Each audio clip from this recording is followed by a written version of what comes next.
Voici notre compte-rendu de TP sur le TP pH5 TP3 thé glacé. L'objectif de ce TP est de déterminer la durée nécessaire pour refroidir 100 ml d'eau chaude jusqu'à une température de 5 degrés Celsius. Pour cela, on mesure la température de l'eau au cours du temps. Le TP permettra aussi de vérifier la loi phénoménologique de Newton. La loi phénoménologique de Newton énonce que pour un système fermé incompressible en contact avec un fluide de température constante, la dérivée temporelle de la température du système est égale à une constante fois la différence de température entre l'extérieur et le système.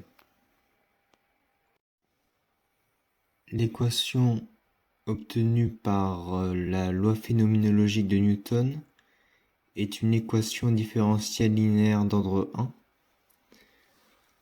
On obtient donc la température du système à chaque instant, en fonction des conditions initiales. Maintenant, comment vérifier la loi de Newton? En fait, on va poser une fonction y de t qui est égale à ln de la température du système moins la température extérieure sur la température standard. Et y de t va se simplifier sous la forme y de t égale moins kt plus une constante. Donc ce sera l'équation de ligne droite. Et en traçant y de t en fonction du temps, on pourra voir dans quelle mesure la loi phénoménologique de Newton est vérifiée. Pour le protocole, tout d'abord, on a versé de l'eau avec des glaçons dans un calorimètre.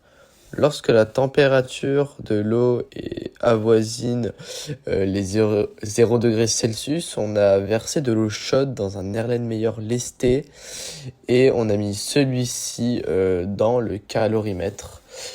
Parallèlement, on a lancé l'acquisition de la température dans l'Erlenmeyer via le programme Arduino et on a ensuite tracé le graphique Y de t et on a vérifié dans quelle mesure la loi phénoménologique de Newton s'applique. Pour le graphique, on a obtenu ce résultat. Pour faire une interprétation de ce graphique, on peut dire que la courbe peut être approximée par une droite entre le début de l'expérience et 5 minutes après le début de celle-ci. C'est donc dans cet intervalle de temps que la loi phénoménologique de Newton est vérifiée. On remarque aussi que passé les 5 minutes, la température du laboratoire réchauffe l'eau. Le système donc ne peut plus être considéré fermé car le flux thermique de la pièce vers l'Erlenmeyer n'est plus négligeable. Graphiquement, on trouve également que l'eau atteint 5 degrés Celsius au bout de 15 minutes. Donc, pour conclure, nous avons déterminé expérimentalement la durée nécessaire pour refroidir un thé à 5 degrés et nous avons également vérifié la loi phénoménologique de Newton pendant les 5 premières minutes de l'expérience.